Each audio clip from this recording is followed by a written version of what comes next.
Julia, thank you very much for joining us this morning.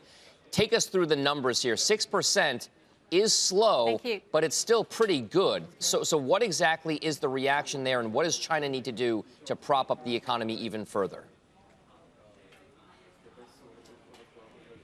Yeah, so the third quarter growth number is just slightly below consensus expectation, now at 6.0. So we have seen a pretty sharp slowdown since the beginning of the year. So remember, we started the year at 6.4. So a 0.4 percentage point slowdown by China's standard in 9 months is actually pretty sharp. And if you look at what's driving that slowdown, it's really all coming from the manufacturing sector. We've seen that part of the economy sliding back into deflationary territory for 3 months now. So producer prices are negative.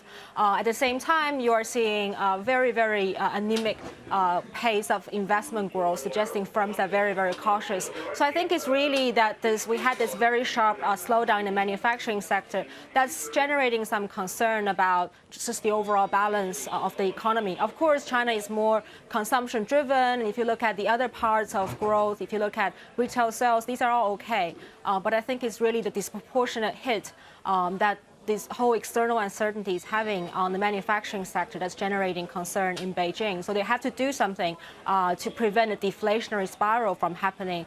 The last time that happened between 2012 and 2015, it turned out to be pretty damaging for longer-term capital building in the economy. So they want to prevent that from reoccurring. So, Julia, what's the feeling with market participants in China on the mainland there with regard to how damaging these numbers could be? Is it enough to motivate the central planners and the economists there in the government to perhaps accelerate their plans for a possible trade deal with the United States?